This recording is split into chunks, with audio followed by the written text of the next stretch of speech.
یکی را در جهان دلبر عزیز است،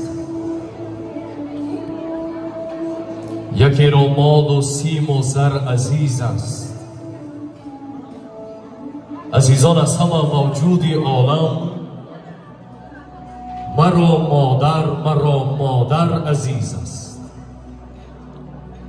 چون دانه ز کشتی پدرم می فخرم، چون خانه ز کشتی پدرم می فخرم. فخریه من چکامه میراثی است، مردانه ز پشتی پدرم می فخرم. داماد و عروس اگرچه از زنان پیغمبری نیست، اگرچه از زنان پیغمبری نیست، همه پیغمبران را مادری هست. و یقینم که آبروی اهل دین از خاکی پای مادر است. عالم جان هرچی دارد این جماعت از دعای مادر است.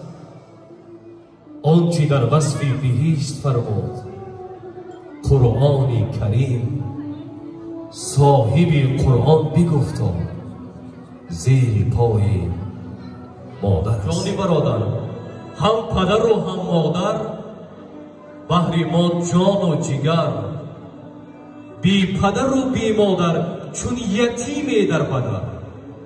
بعدی رفتن از حیات ای عزیزان چی لازم سنگ مرمر، خدمت کنید در حیات بهر مادر پدر، خدمتشون کنید، دعاشون کنید. اولش آرزو میکنم عالم جان عزیز برای مادر جان و پدر جان خداوند عمری دراز باطنی صحتش نصیب گرداند و یک دست مادر جان مهربانتون گیرید، دست دیگر رو پدر گرفته زیارت مکه الله و رفتن خداوند برایتان نصیب گرداند.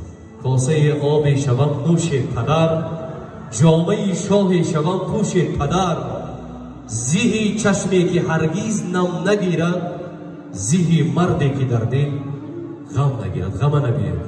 به هر یک خانه و در توی باشد، خرسندی باشد، الها هیچ کس ماتم نبیند.